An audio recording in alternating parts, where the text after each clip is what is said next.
ಯಾವ ಡೇ ಗೊತ್ತಾ? ಇವತ್ತು yoga day. Today is yoga international day. ಇವತ್ತು ಎಲ್ಲರೂ ಯೋಗ ಮಾಡ್ತಾರೆ. ಯೋಗ ಯಾಕೆ ಮಾಡ್ತಾರೆ ಹೇಳಿ? ಹೆಲ್ತಿ ಆಗಿರಕ್ಕೆ. ಹೇಳಿ. ಈಗ ಮ್ಯಾಮ್ ಹೇಳ್ತಾರೆ ನೋಡಿ. ಅಂತಾರಾಷ್ಟ್ರೀಯ ಯೋಗ ದಿನವನ್ನು ಪ್ರತಿ ವರ್ಷ ಜೂನ್ 21ರಂದು ಆಚರಿಸುತ್ತೇವೆ.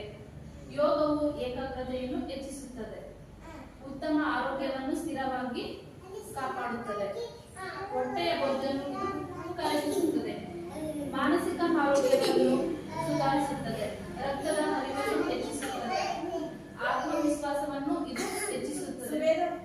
ಆರೋಗ್ಯವಾಗಿರಲು ಇದು ಯೋಗವು ಒಂದು ಬ್ರಹ್ಮಾಸ್ತ್ರವಾಗಿದೆ. ಯೋಗವನ್ನು ನಾವು ಯಾವಾಗಲೂ ಖಾಲಿ ಹೊಟ್ಟೆಯಲ್ಲಿ ಮಾಡಬೇಕು. ಊಟದ ನಂತರ ಯಾವಾಗಲೂ ಕೂಡ ಯೋಗವನ್ನು ಮಾಡಬಾರದು. ಖಾಲಿ ಹೊಟ್ಟೆಯಲ್ಲಿ ಇದು ಮಾಡಬೇಕು. ಯೋಗವು